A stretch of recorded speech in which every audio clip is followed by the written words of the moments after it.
老公，我想吃螃蟹了。想吃螃蟹了，那还不好说。今天用梭子蟹给大家分享非常好吃的做法，实现辣酱蟹自由。今天我们用鲜冻舟山梭子蟹做一道网红美食辣酱蟹。辣酱蟹分生腌和熟腌，生腌享受不了，我们做熟腌。首先把梭子蟹清洗干净，掰开蟹核，用刀刮掉两边的蟹腮，再去掉蟹嘴，从中间切开，一分为二。把蟹肉剁成大小相等的小块，剁好以后，用刀背轻轻地砸开蟹钳，这样更容易入味。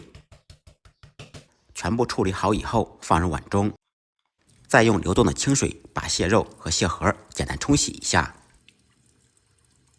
螃蟹全部处理干净以后，接下来起锅做水，放上篦子，把蟹核和蟹肉分别放入蒸锅中，不要堆积，尽量摊平一点。再放上少许姜片、葱段，盖上盖子，开锅以后蒸5分钟。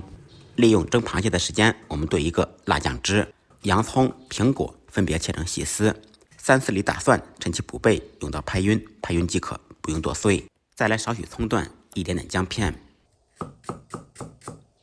准备好的各种食材放入果汁机中打成酱汁。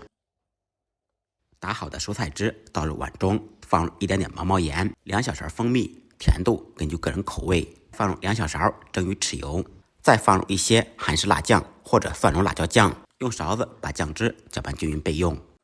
5分钟以后，螃蟹就蒸好了，掀开盖子，满屋飘香。把葱姜剪出来，蒸好的螃蟹取出来，稍微晾凉以后放入大盘中，浇上刚才兑好的酱汁，用我们发财的双手搅拌均匀，放到冰箱冷藏腌制4-5个小时，味道更佳。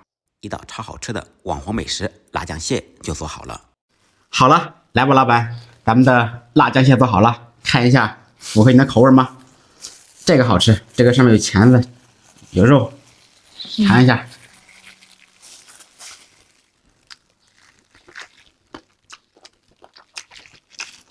好吃，吃起来甜、辣、鲜、香，对不对？对对对，好吃吗？好吃。好了，朋友们，咱们的蟹做的非常成功，喜欢吃螃蟹的朋友可以试着做一下。不好吃，您提着螃蟹来找我。再忙再累，记得按时吃饭。下期视频见，拜拜。